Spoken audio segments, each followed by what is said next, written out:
You deleted a message before sending it. Not because it was wrong, because someone might dislike it. You stayed quiet in a meeting, not because you had nothing to say, because someone might judge it. You replayed a conversation last night, searching for the moment you sounded foolish. You become a different person, depending on who is in the room. The question is not whether this happens. The question is why. Why their approval feels necessary, not optional. 2,000 years ago, the Stoics answered this precisely. Not philosophically, mechanically. They identified exactly what is happening inside you and exactly how to stop it. There was a man, every reason in the world to need approval.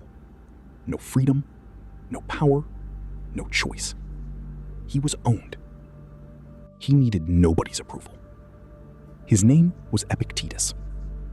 By the end of this video, you have his exact system. There is one word that unlocks the mechanism. It sounds technical, but what it describes is something you feel every day. Epictetus called it prohairesis, your faculty of choice, the part of you that decides what things mean. You were born with it. It is the one thing no one can take. Most people treat approval like a compass. They let it point them north. But the compass belongs to someone else. Every time they check it, they are walking in someone else's direction, not their own. Here is the cost nobody says out loud. Every decision made by their compass is a decision you never made. Every path chosen for their approval is a path away from something that was yours. This is what approval seeking is. Not sensitivity, not weakness. The slow surrender of the one faculty that was always yours. The question is, why the surrender feels so natural? Your brain was not built for this century. It was built for a world where rejection meant death.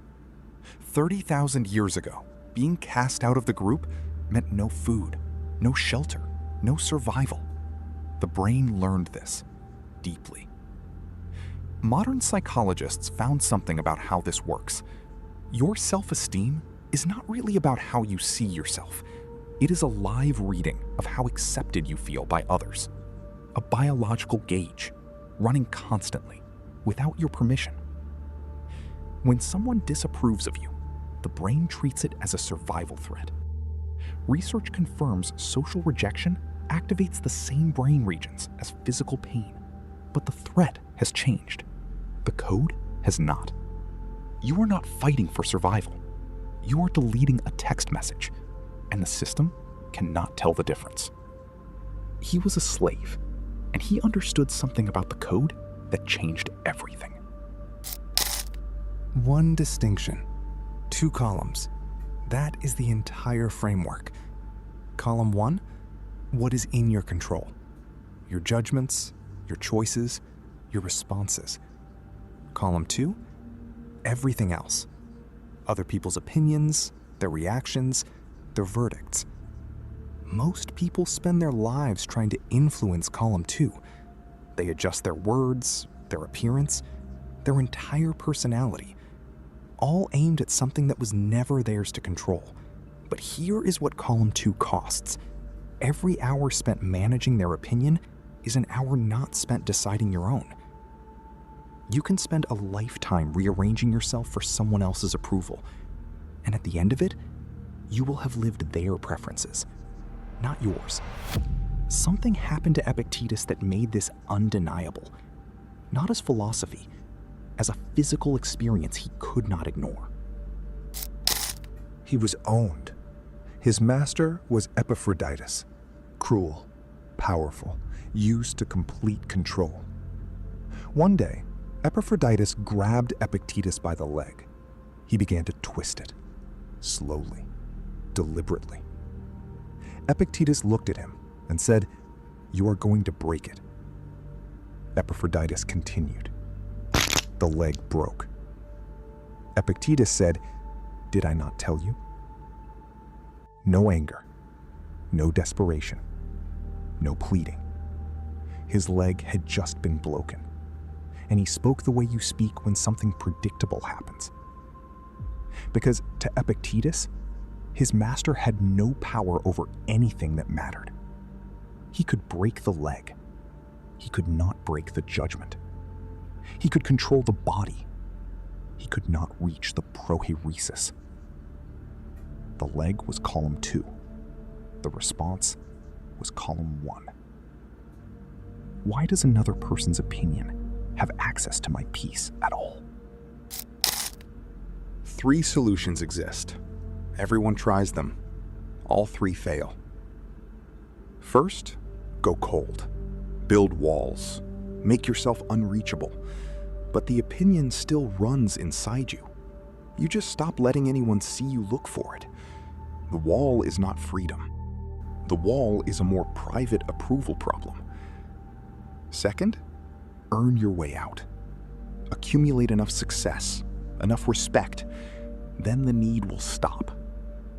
But the need grows with the achievement. Every new level introduces a new set of people whose approval suddenly matters. There is no ceiling. Third, white knuckle it. Force yourself not to care. This works until the next time someone questions you.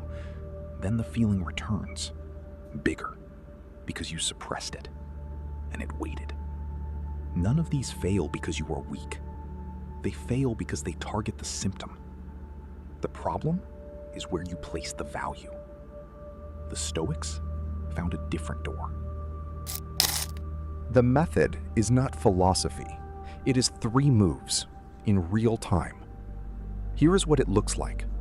Someone makes a critical comment in front of others. You feel the pull immediately, the familiar drop in your chest. Move 1. Locate the value. Where did I place it? Inside their comment. Name it.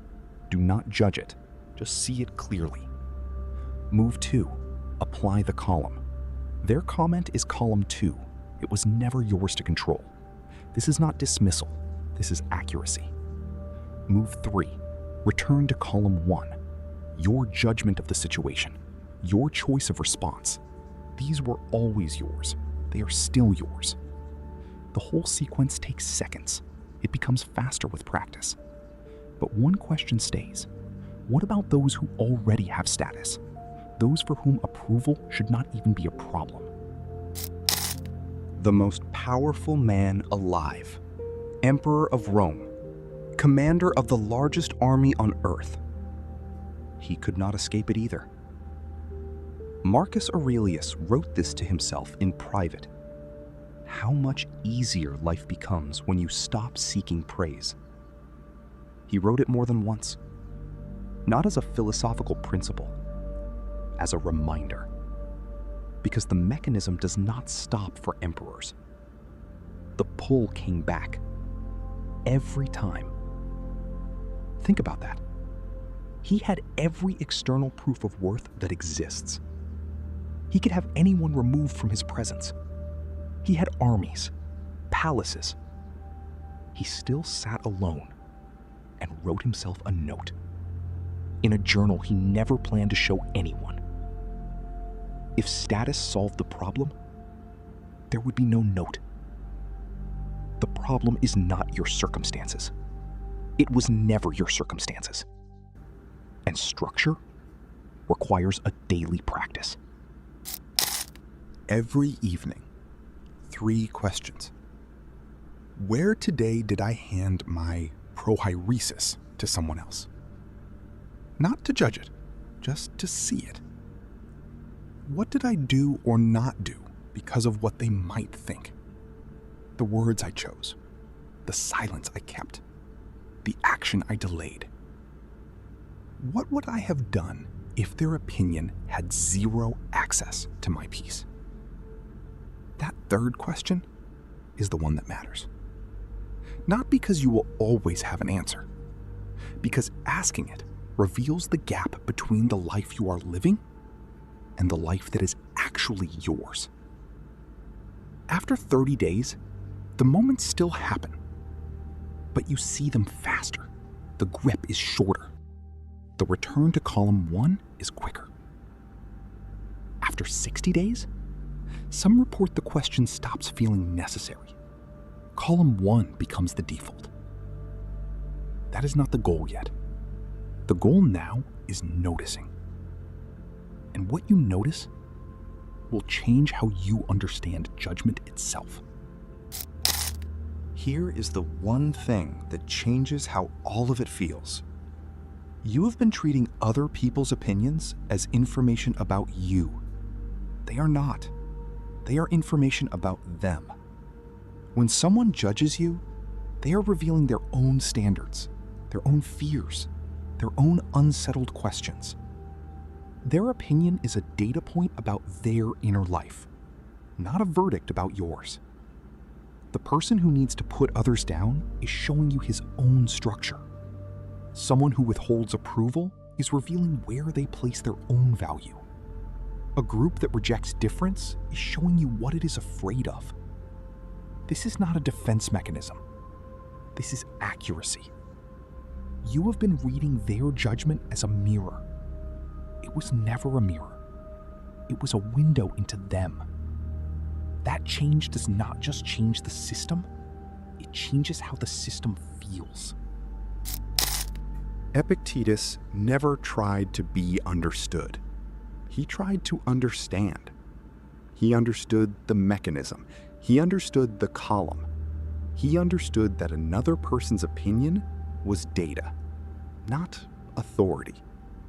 Most people spend their lives trying to be understood. Epictetus spent his life trying to understand himself. One path makes you dependent. The other makes you free.